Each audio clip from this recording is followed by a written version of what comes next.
আলহামদুলিল্লাহ এই বর্ষাকালে প্রচুর পরিমাণে লাউ বিক্রি করছি। বর্ষাকালে লাউ চাষের পরে বর্ষার শেষ সময় এসে আবার লাউ বীজ রোপণ করছি। সাথে ওই মাটির ফলন পরিবর্তনের জন্য কিছু শাক পাতা দেওয়া হয়েছে। এখন আসছি হলো লাউ গাছের পরাগায়ন করার জন্য।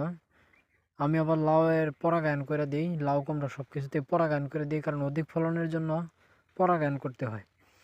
পরাগায়ন সাধারণত দুইভাবে হয়, একটা হলো প্রাকৃতিকভাবে আর একটা হলো কৃত্রিমভাবে। প্রাকৃতিক পরাগায়নটা হলো যেটা যে মাছির মাধ্যমে হয়, আর কৃত্রিম পরাগায়ন করতে হয় হাতে। আমরা যেটা হাতে পরাগায়ন করি সেটা হলো কৃত্রিম পরাগায়ন।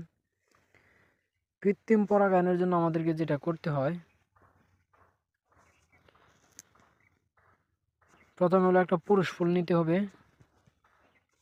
নেবার পরে এই পুরুষ ফুল নিতে হবে। দেখেন আমার হাতে দুইটা পুরুষ ফুল আছে। আমি দুইটা পুরুষ ফুল থেকে একটা পুরুষ ফুলের যা পাপড়ি আছে সব ছিঁড়া ফেলাইছি। ছিঁড়ে ফেলার পরে ওটার মধ্যে এখন যেটা দেখতেছেন এগুলি হচ্ছে অনেকটা, আচ্ছা আগে এটা মূল বলে নিই। এটা হলো পরাগদানি। এই পরাগদানি হইলো আপনার এই যে ডাটার মতো দেখা যাইতেছে ইকি বিকি, এটা হচ্ছে পরাগদণ্ড। আর এটার উপরে দেখেন বাদলার মতো কিছু অংশ দেখা যাইতেছে, যেটা মনে হয় যে আলগা বসায় রাখা হয়েছে। আর এটা হইলো পরাগদানি।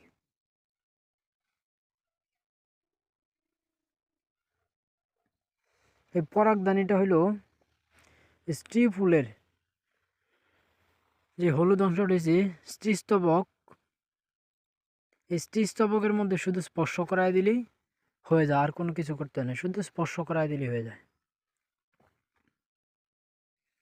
ওই পোকামাকড়ের মাধ্যমেও যখন এই পাখায় বা পায়ের মধ্যে করে ওই পরাগদানিগুলি লাগে, আবার যখন এসে স্ত্রী ফুলের মধ্যে বসে তখন হইলো এই পরাগদানি যখন ওটার মধ্যে লাগে তখন হইলো ওটা পরাগায়ন ঘটে যায়।